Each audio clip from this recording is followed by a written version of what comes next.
Overdales are well known for sending multiple letters and making numerous calls when chasing debts. Like all debt collectors, they're not immune to occasionally stepping over the line or being a bit tough to deal with. But that doesn't mean that you can't get on top of your debt and stop Overdales chasing you. First things first, Overdales is a legitimate company. They're not a scam and they're not cowboys, but that doesn't mean it's going to be all sunshine and rainbows dealing with them. Whenever any debt collector contacts you, the first thing that you want to make sure is that they can prove that the debt's yours to pay. The burden of the proof is on them and not you, so be ready to ask them to prove that you owe the debt. That should keep them off your back for a little while you've got time to work out how to move forward.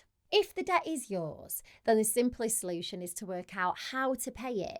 Agreeing a method to start paying back will normally keep Overdales from contacting you, assuming that you stick to your agreement. Sadly, it's easier said than done, especially if you didn't know you had the debt in the first place. Luckily, you don't always have to pay all the debt back. If you're struggling financially, then there are options out there that could help. While these solutions aren't all suitable for everyone, you might find one or two could work well for you. I'll run through them quickly here.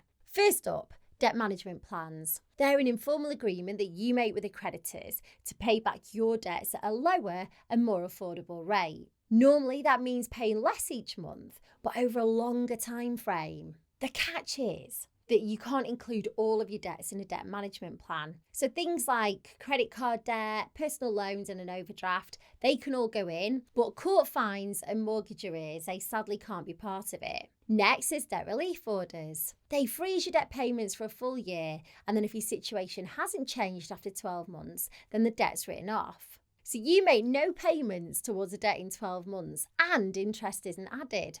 Pretty good, right? Sadly, debt relief orders have strict eligibility criteria. So for example, you can't own anything of significant value like a house and you can't have more than £2,000 in savings. Another option is offering a final settlement. If you happen to have access to a large lump sum, you can offer that to Overdales or the creditors they work for. It might not be the full amount you owe, but sometimes they'll be willing to write off the remaining debt because you'll be saving them the time chasing you down for payments each month.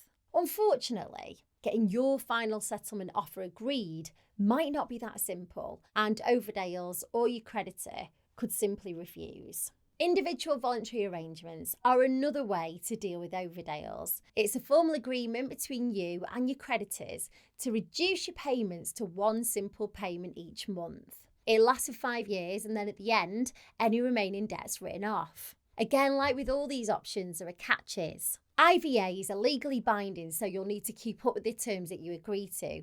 Otherwise, you could be back to square one with Overdales. But all the time it's in place, you shouldn't hear from Overdales. Bankruptcy is probably the most famous option. You may already know, but with bankruptcy, all your assets are reviewed and some may be sold off to pay back your debt.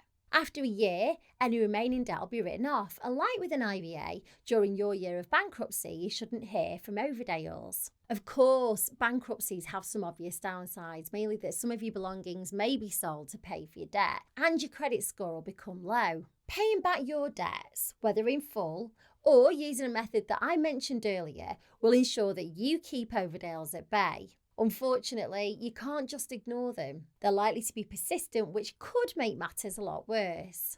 Overdales can take court action against you if you ignore the letters, and it could lead to a county court judgment, which would have a really negative impact on your credit rating. That'd make it tough to get things like credit cards and loans and mortgages. If you don't pay your judgment, bailiffs could come to your house. Luckily, it doesn't have to get that far if you act now. One simple step that you could take today is to find out if any of the debt solutions that I mentioned could work for you. In the description of this video, I've linked to a form on my new website, and it's got a few multiple choice questions like how much debt do you owe and how many people do you owe. At the end of the form, it'll connect you to a company that I've partnered with to provide you with all the information that you need about debt solutions that are available. So click the link below, go and check it out and let me know how you get on.